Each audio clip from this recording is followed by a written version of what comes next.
Ya, selamat siang Bang Romin. Ah, dari tadi kita hangat selalu nih. Saya pikir kalau saya secara pribadi, saya di narasumber materinya Abang nih paling senang karena saya senang di entrepreneur. Jadi Pak Galio lah orang yang merubah saya dari orang teknis ke jadi entrepreneur. Karena di semester 3 Mektek saya jelek sekali nilainya. Pak Galio yang merubah mindset kepala saya, Pak. Oke, Bang, langsung saja, Bang. Untuk menghemat waktu, saya persilakan Abang untuk bisa bercerita sedikit tentang pengalaman di kampus atau juga langsung mau ke slideshow. Silakan, Bang. Silakan. Iya, terima kasih untuk Bang Juanda yang terhormat, Direktur Politeknik yang dalam hal ini diwakili oleh Bu Dedisma, Ketua jurusan kita Pak Mercedes yang selalu ada di jalan raya, di kampus Politeknik, dan Ketua alumni ada Bang Suryadin tadi di sini, dan juga MC kita yang membuat suasana di awal lebih hangat, Ibu Nana Tarigan, Ibu Gabriel Elizabeth, dan Bang Juanda.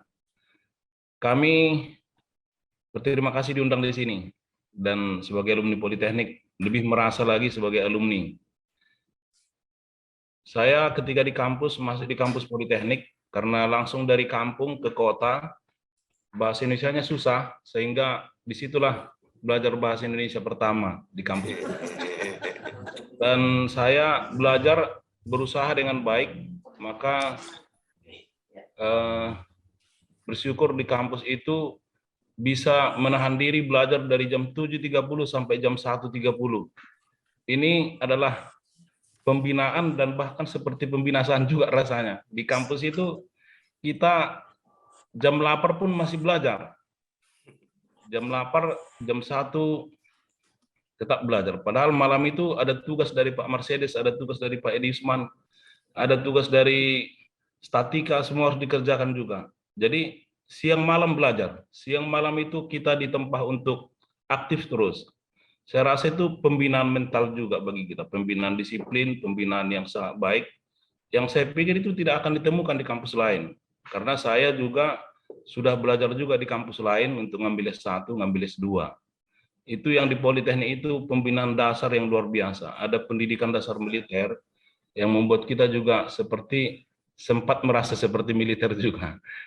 Ada kekuatan tersendiri yang dibangun di kampus, kekuatan mental, kekuatan bertarung, dan kekuatan untuk dimanapun kita ditempatkan. Maka setelah kita tamat dari Politeknik, kita menjadi orang yang tangguh. Jadi saya pikir perusahaan tidak akan melepas Politeknik. Jikalau ada yang mendaftar Politeknik, ada satu saingannya, pasti memilih Politeknik. Karena itu adik-adik di Politeknik tetap semangat di kampus, tetap berjuang. Dan bersyukurnya di Politeknik ini saya menemukan dua hal. Yang pertama menemukan ilmu yang cukup baik, dan yang kedua menemukan istri yang cukup baik. Jadi kampus Politeknik merupakan hal yang baik buat saya. Hari ini juga saya berada di sini karena Politeknik juga yang membuat saya baik. Terima kasih. Saya masuk kepada PowerPoint. Mohon dibantu. Ini bisa nggak saya tampilkan PowerPoint-nya? Jelas, Sudah, Bang. Sudah. Sudah. Oh, ini dari Bang Juanda ya? Langsung ke halaman 2. Saya bekerja di bidang jasa konstruksi juga, Pak Edisman.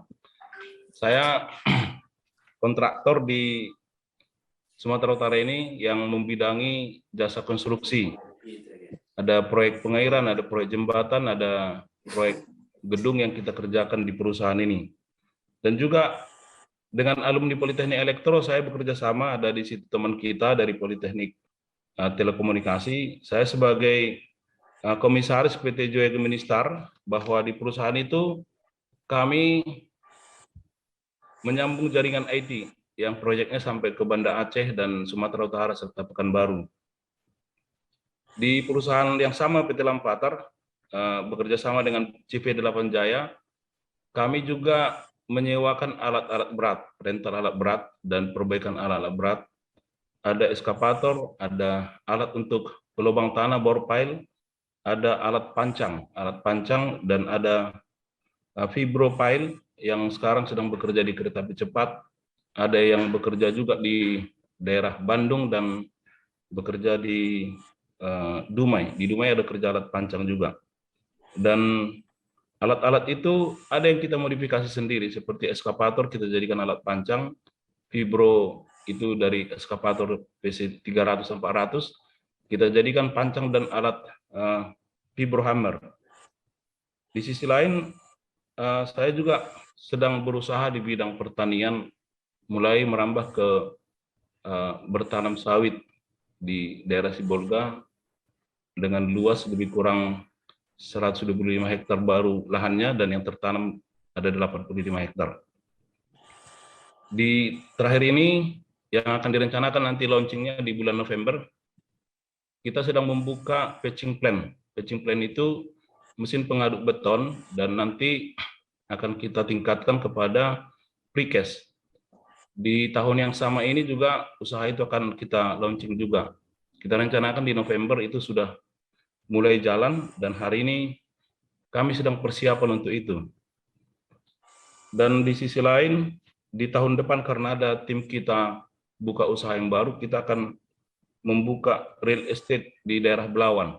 Jadi rupanya di real estate ini yang paling utama adalah bagaimana bangunan kita itu atau produk kita itu boleh dipakai oleh masyarakat. Maka saya sudah mendaftarkan perusahaan PT Lampatar masuk di dalam real estate anggota REI. Di bulan 2 nanti sudah mulai pembangunan, Januari tahap pematangan lahan. Di tahun depan kita akan berjalan untuk usaha itu. Dan ada juga usaha untuk tempat duduk. Artinya ketika kita duduk, kita tidak menggunakan tempat orang lain, ada kafe Dante. Dante itu singkatan dari dan teman-teman. Jadi kami ada 7 orang pemiliknya di sana. Jadi yang di sini kalau mau bergabung silahkan taruh sahamnya, nanti untungnya hitung sendiri, ambil sendiri untungnya di akhir tahun, kira-kira seperti itu. Karena berusaha itu enak jadinya. Karena orang lain bisa kita pakai modalnya, dan modal itu bisa kita putar, dan perputarannya menggunakan tenaga kerja yang bekerja di sana mendapatkan hasil, dan bagi kita ada keuntungan. Bagi saya itulah definisi pengusaha, bahwa pengusaha itu tidaklah harus memikirkan modal uang yang paling utama. Uang itu adalah bagian yang kedua atau yang ketiga di dalam sebuah usaha. Di dalam kegiatan sosial, saya aktif di olahraga. Saya sekarang Ketua Pertina Wilayah Barat Sumatera, dulu Ketua Pertina Sumatera Utara, membidangi tinju. Jadi kalau dulu ada niat dulu berantem, tapi kita lampiaskan di ring tinju seperti itu. Suka untuk berantem, ada anggota yang tidak bisa diatur, kalau supaya resmi bisa dipukuli, dibawa ke ring tinju, kira-kira seperti itu. Karena kita di dunia yang sangat keras sebenarnya, jadi kita harus belajar juga untuk keras. Di sisi lain, aktif di Ketua Marga Manado Kota Medan, Ketua Pembangunan Tugu Manado, Ketua Pembangunan Gereja, dan aktif di Asosiasi Tenaga Teknik Indonesia, Astatindo Sumatera Utara, sebagai ketua dan sebagai wakil ketua Gapexindo Sumatera Utara, yang di bawah Pak Edisman dulunya. Pak Edisman ini ada di mana-mana ini. Iya. Masuk kita ke bagian yang halaman berapa itu ya? Di halaman 7. Ada 3 peluang bisnis dalam konsep waktu, seperti itu ya. Ada real opportunity atau peluang yang nyata. Bagi kita sebenarnya ada peluang yang nyata dimanapun kita berada. Peluang bisnis itu pasti ada. Tergantung bagaimana kita menyikapinya dan menangkap bahwa itu bisa menjadi bagian dari kita di dalam menjadi bagian pebisnis dari yang ada itu. Dan yang kedua ada planning opportunity, artinya planning yang kita rencanakan. Kita rencanakan nanti suatu saat begini, suatu saat akan seperti ini. Sama halnya dengan saya membuat usaha patching plan itu, karena Pemko Medan sekarang sudah pada masuk kepada era di mana ada produk, di situ perusahaan dipakai. Jadi kalau kita tidak ada produk, perusahaan kita tidak bisa dipakai. kita melihat itu, maka kita mempersiapkan diri ke sana. Dan di Kota Medan ada banyak konstruksi yang dibangun, dan pasti nanti perusahaan itu bisa berjalan. Jadi blending opportunity, rencana karena ada peluang yang di depan. Dan yang bagian yang ketiga, peluang bisnis itu opportunity by accident. Seperti gempa di Tarutung yang kemarin terjadi tanggal 7 Oktober, itu merupakan peluang bisnis juga. Ada banyak rumah yang rusak, ada banyak fasilitas yang rusak di sana yang perlu dibangun. Jikalau kita jeli melihatnya bekerja sama dengan pihak-pihak lain, NGO atau yang lain-lain, kita pun bisa menjadi peluang daripada bagian itu. Kalau kita ingat dulu di Aceh dan Nias, tsunami itu akhirnya juga menghadirkan jasa konstruksi dan perusahaan lain untuk bisa melakukan bisnis di sana.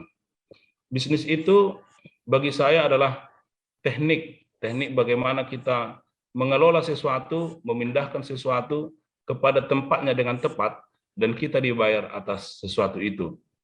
Maka jikalau kita semakin mapan berbisnis, ada banyak peluang yang mungkin bisa kita manfaatkan di sana.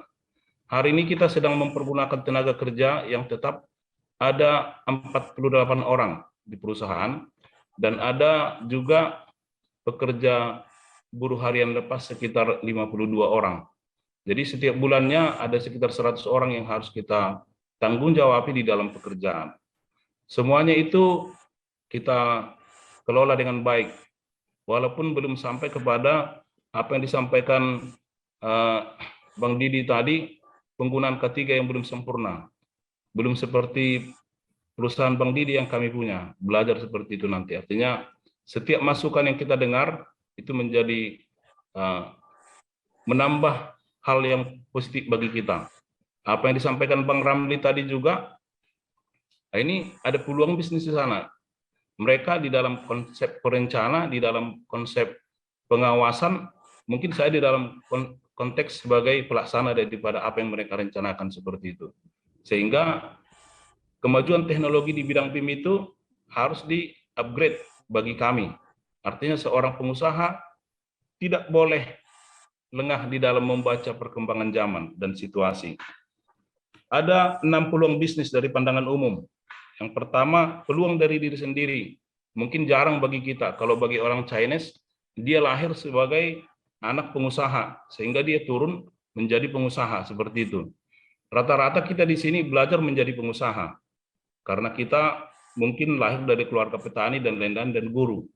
Di orang pribumi, hal ini sangat susah ditemukan. Tapi bagian yang kedua itu menjadi peluang dari situ, peluang dari lingkungan. Kita harus banyak bergaul dengan orang yang berbisnis jika mau jadi pebisnis. Kita harus banyak bergaul dengan orang Chinese karena mereka ada di lingkungan itu. Peluang akibat perubahan, karena seperti yang di bagian opportunity by accident, ada perubahan, kita hadir di sana. Peluang dari konsumen atau pasar. Pasar yang membutuhkan rumah seperti direncanakan di tahun depan kita mau masuk anggota REI, ada pasar yang membutuhkan rumah, sehingga kita masuk di sana. Dengan kontrak 200 unit rumah, kita sudah memperoleh feedback yang cukup baik untuk kemajuan perusahaan. Peluang dari gagasan orang lain. Ini seperti yang hadir di sini, saya memberikan masukan kepada kita, adik-adik yang ada di kampus, dan mungkin teman-teman yang mau berbisnis, bahwa gagasan-gagasan yang baru bisa kita temukan dengan banyak berdialog, berdiskusi, membuka apa yang bisa kita kerjakan, apa yang bisa kita lakukan di dalam berbisnis. Mungkin Bang Juanda seperti malam 2 hari yang lalu ada ketemu temannya, kenal Bang Juanda, alumni Politeknik, kenal, saya bilang, rupanya perkenalan seperti itu membuat kami berbisnis, Bang Juanda. Dia minta ready mix ke saya, dan akhirnya saya pusing ini mempercepat pekerjaan ready mix.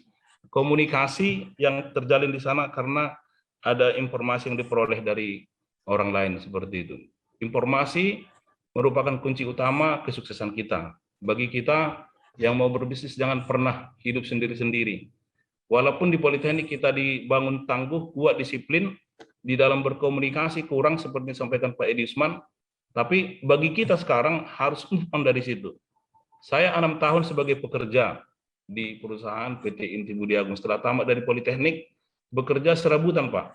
16 Agustus dulu tahun 96, meja hijau, salah satu pengujinya adalah Pak Mercedes hari itu, dan tanggal 18-nya Pak, karena 17 nggak bisa kerja, 18 Agustus, 18-nya itu langsung kerja. Kerjanya sebagai buruh harian lepas. Tetapi itu saya nikmati, di perusahaan yang sama, saya sebagai buruh harian lepas mengaduk semen manual, masuk karena ada persoalan beton. Di sana mereka mau mencetak beton K250. Tidak ketemu Pak betonnya. Waktu dibawa ke lab PU, betonnya tidak ketemu K-nya. Jadi saya bilang ini formulanya salah. Jadi kita berbicara formula, berbicara tentang apa yang kita pelajari di kampus, dan cara perawatan beton yang benar. Akhirnya setelah kita pegang dalam waktu 14 hari di tes, betonnya masuk. K275, lebih dari yang diharapkan. Langsung kita diangkat menjadi asisten laboratorium di perusahaan itu. Di perusahaan yang sama, saya sudah menjadi manajer atau orang tertinggi di perusahaan itu setelah 1 tahun. Berangkat dari pengaduk semen menjadi manajer di perusahaan itu. Dan pergaulan, motivasi serta komunikasi kepada dunia luar, saya belajar di sana. Bagaimana mengenal badan usaha, bagaimana mendirikan perusahaan, bagaimana berkomunikasi, bagaimana kita berinteraksi dan mengambil hasil dari komunikasi untuk kebaikan kita, disitulah terjalin. Maka di tahun 2001 saya memulai perusahaan itu, memulai usaha sebagai perusahaan bengkel las, nggak ada hubungannya lagi dengan politeknik kan gitu. Tapi bagi kita basicnya sudah ada. Kita bekerja, mencari pekerjaan, tanda kutip mencari uang seperti itu. Kalau ditanya apa yang kau cari, gitu, mau butuh pekerjaan. Ketika ditanya ke saya, tidak, saya mau butuh uang, seperti itu aja. Karena pekerjaan banyak di depan rumah kita, kita sapu bersihkan halaman orang pun pekerjaan. Tapi nggak ada yang bayar seperti itu ya. Saya ketika ditanya mau butuh apa, saya mau butuh uang, gitu. Saya mau butuh pendapatan yang lebih baik. Ada pekerjaan yang bisa dikerjakan untuk mendapatkan pendapatan yang lebih baik seperti itu. Tahun 2002 membuat perusahaan sendiri, sampai hari ini berjalan seperti itu. Next, objek peluang usaha, ada banyak hal di sini. Yang kita bisa lihat adalah memiliki nilai jual, seperti yang saya sampaikan tadi. Bukan usaha musiman, barangnya nyata, bisa juga sebagai kebutuhan rumah tangga, objek-objek peluangnya. Otomotif, mungkin kita buka bengkel sepeda motor, bengkel mobil, dan lain-lain. Perkembangan IT yang kami adopsi, akhirnya kami salah satu vendor penyambung, salah satu penyedia tenaga kerja penyambung kabel fiber optik yang ada di Sumatera Utara sampai ke daerah Aceh. Dan peluang usaha itu bisa juga, mungkin kalau kita bukan teknik, mereka menjadi pembuat koran, pembuat informasi lainnya, majalah untuk dijual, dan usaha traveling, usaha pembuatan tempat wisata melalui alam dan seni yang ada. Latar belakang perlunya kita belajar menjadi pengusaha. Yang pertama, bahwa pemerintah menemukan bahwa di Indonesia sekarang ini data tahun 2022, Indonesia sekarang ini membutuhkan 4 juta lagi pengusaha di Indonesia. Dari rasio yang ada diharapkan 14% pengusaha dari jumlah penduduk yang ada, yang masih ada itu masih 3,4%. Jadi pastilah ini merupakan peluang yang nyata bagi kita di hadapan kita, bahwa kita adalah orang-orang yang diharapkan menjadi pengusaha. Jadi kalau bekerja, it's okay untuk pengenalan kita kepada dunia nyata, tapi bagi kita juga setelah bekerja harus berpikir bagaimana mungkin kita menjadi bagian daripada yang 14% itu, atau bagian daripada yang 4 juta ini, bahwa kita bisa menjadi pengusaha. Sebenarnya itu terjadi, kenapa masih sedikit angka pengusaha di Indonesia? Pertama, kurangnya kemampuan kita untuk menangkap peluang usaha. Masih fokus kepada persiapan tenaga kerja, mungkin mau jadi PNS, mau jadi pegawai di tempat lain seperti itu. Tapi bagi kita, sekalipun bisa menjadi pekerja, kalau bisa, pikirkanlah atau kasihlah ruang sedikit di dalam pikiran kita bisa mungkin menjadi seorang pengusaha yang tangguh nantinya. Dan kita ada kesempatan mengenal seorang entrepreneur. Jadi kesempatan kita hari ini pertemuan hari ini kan menghadirkan saya, menghadirkan orang yang bekerja di BUMN, menghadirkan orang yang perencana bangunan dan struktur yang cukup tangguh. Ini kesempatan seperti ini tidak ditemukan dulu di kampus berkat kehadiran alumni, kerjasama ketua jurusan dan direktur, dan kampus welcome untuk kita. Sehingga adik-adik mengenal bagaimana bisa membuka peluang usaha. Karena bagi saya dan teman-teman harus tahu bahwa saya dulu tidak ada modal untuk melakukan usaha. Tapi yang menjadi modal utama itu adalah informasi dan bagaimana kita menggali informasi itu dan meyakinkan orang untuk menjadi ikut di dalam pengusaha itu. Jadi saya katakan dulu sama teman-teman di kampus, karena saya pernah diajak di kampus mengajar, carilah ide atau gagasan yang cukup baik. Ketika gagasan itu layak untuk dikerjakan, itulah modal yang paling utama untuk berusaha. Pasti akan ada donatur atau investor yang mau bergabung di sana. Seperti itu. Jadi modalnya yang kedua, dari mana modal ke sana seperti itu. Hal yang seperti itu akan kita temukan nanti semakin lama kita bergabung di dalam bisnis ini.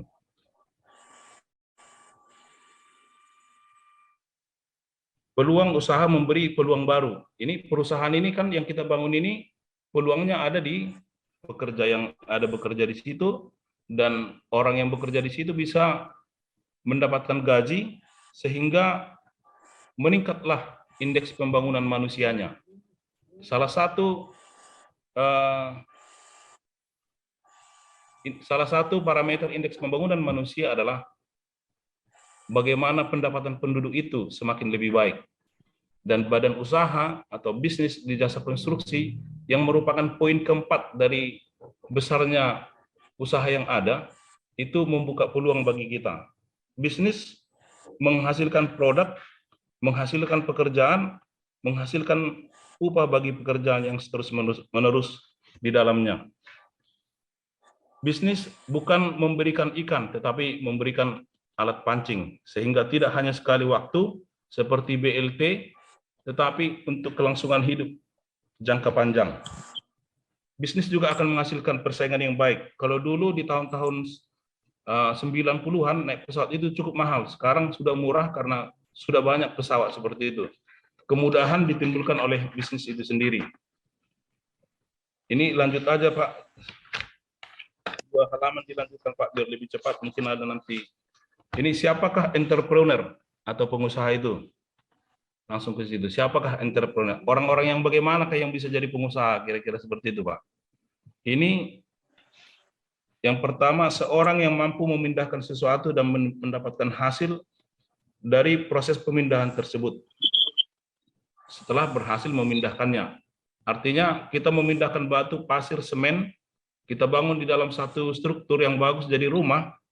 Dalam proses itu semua kita mendapatkan hasil, dan setelah rumah terbangun, kita mendapatkan keuntungan di sana.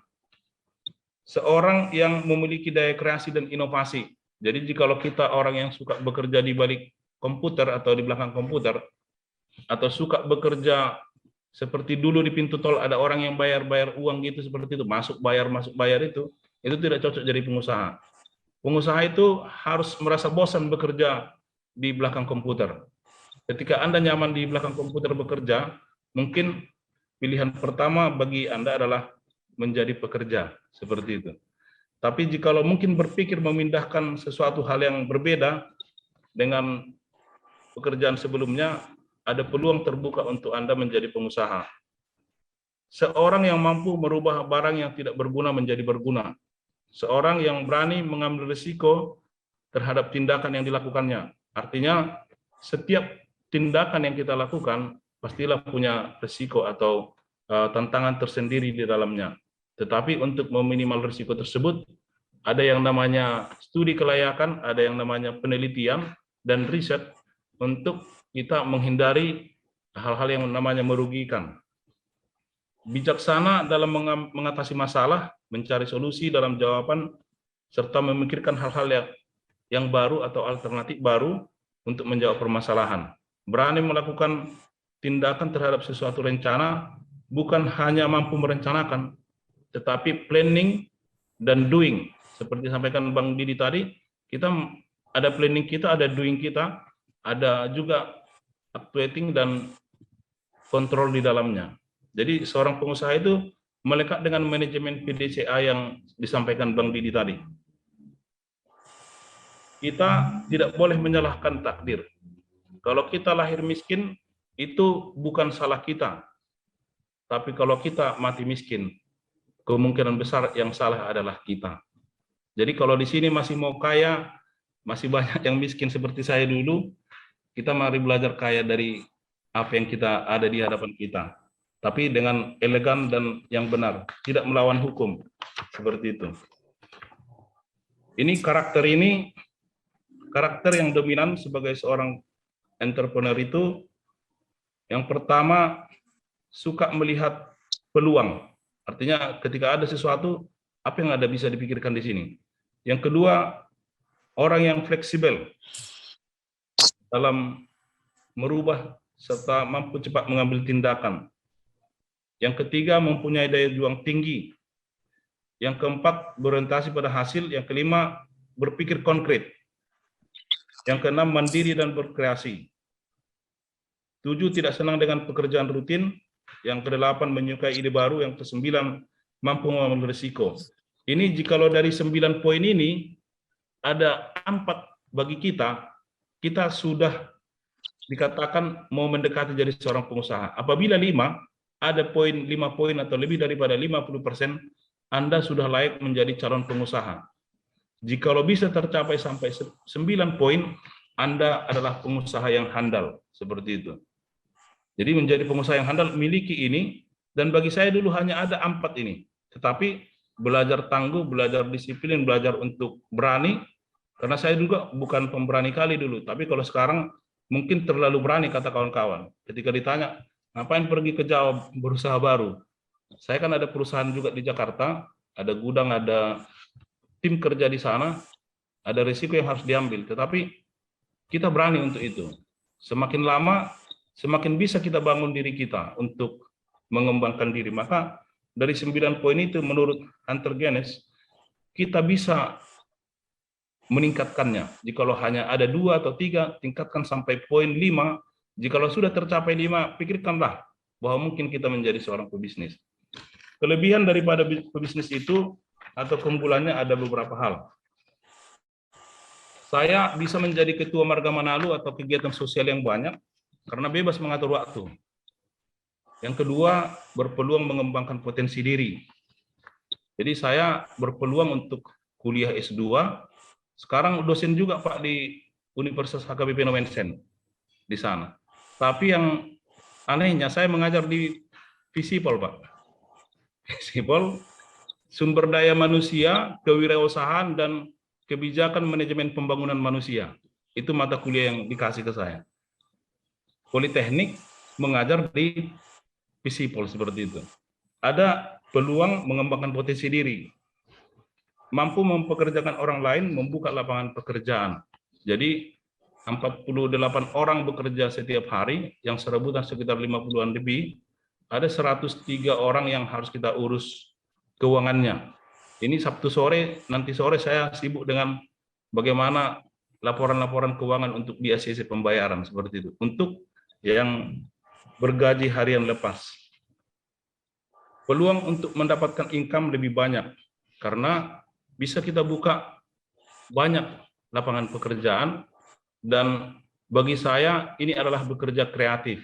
Bekerja kreatif adalah mempekerjakan orang, di mana orang yang bekerja itu menghasilkan sesuatu bagi dirinya, dan apa yang dihasilkan bagi dirinya juga merupakan bagian dari hasil yang ada kepada saya juga, seperti itu. Jadi kalau dia bergaji 100, dari 100 itu ada pendapatannya kepada perusahaan 80, kepada saya ada 20 seperti itu.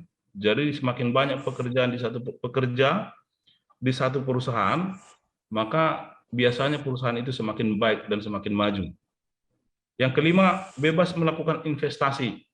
Jadi saya tidak pernah bosan, mungkin kalau ada nanti diundang Pak Samiran atau Bang Juanda, ayo Bang kita mulai usaha seperti ini. Ketika ada orang yang meng-hire di sana, atau Bang Irin mengajaknya, ayo kita mulai, ya kita akan mulai juga. Artinya investasi seluas-luasnya bagi seorang pebisnis. Dan yang keenam, tidak takut kaya. Ini yang masalah ya kan.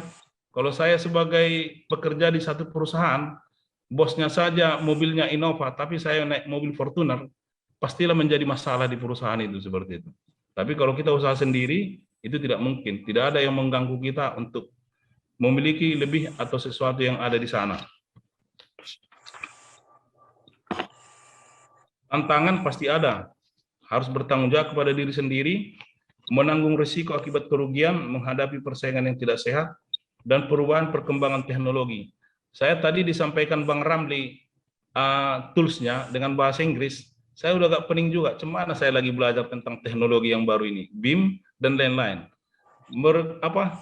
Ini harus dipelajari, tidak bisa tidak. Dan jikalau tidak dipelajari, saya akan tertinggal nanti tidak ikut di dalam perkembangan zaman itu. Jadi Bang Ramli, nanti saya minta PowerPoint-nya, saya minta diajari lagi, nanti kita ketemu di Jakarta atau di Singapura, saya akan belajar lagi supaya saya boleh mengikuti jejak langkah Bang Ramli untuk kemajuan saya, yang pasti Bang Ramli sudah maju di situ. Dan nanti kepada adik-adik kita bagikan di kampus itu. Menjadi wirausaha itu seperti lari maraton, bukan lari sprint. Artinya kita harus menyiapkan tenaga yang cukup banyak. Jangan pernah menghabiskan modal di awal, di tengah perjalanan sampai akhir, kita tidak punya modal lagi atau kehabisan amunisi.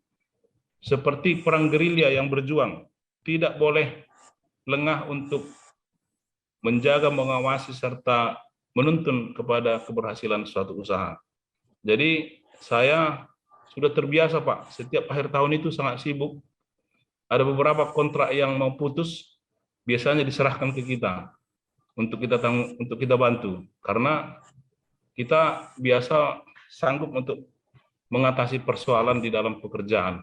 Jadi ada 2 kontrak sekarang ini yang kita tangani, yang mau putus kontrak karena sudah habis tahun anggaran. Kenapa diserahkan ke kita? Karena kita membuka peluang untuk bekerja sama bagi orang lain. Kita harus terbuka, artinya kita juga harus berkomunikasi dengan baik. Saya rasa itu yang bisa saya sampaikan Pak, karena waktu kita terbatas. Ini di lomba penyampaiannya sprint, tapi tujuannya maraton, kira-kira seperti itu. Jadi agak terbalik ini. Kalau saya di kampus kemarin karena ada 2 sesi itu agak lambat-lambat dan ada yang sudah bertanya dan bisa kita jawab dengan baik. Itu yang bisa saya sampaikan Pak Juanda. Terima kasih. Terima kasih Pak Mercedes, Pak Edisman, Bu Nana, dan Bu Elizabeth, serta teman-teman yang lain, adik-adik di kampus. Selamat siang. Terima kasih. Terima kasih Bang Romin telah memberikan paparannya. Ya, walaupun kalau kita melihat makin kurang juga, mungkin sudah hampir setengah hari, tapi lagi mungkin kita juga sedang mengevaluasi bahwasanya di kedepannya acara-acara kita aktivitas berikutnya mungkin kita akan mencoba mengefektivitaskan waktu atau narasumbernya kita mungkin nggak bisa lagi 3 dalam satu session ini Bang. Kali ini mungkin mohon maaf ini situasinya, bahkan kita juga nggak bisa mengakomodir pertanyaan-pertanyaan daripada adik-adik ataupun audiens. Saya sudah mengarahkan semuanya teman-teman ataupun yang berhadir untuk bisa mengisi kolom chat itu dengan pertanyaan-pertanyaan atau bisa langsung me-WA nanti ataupun apa. Mungkin itu juga Bang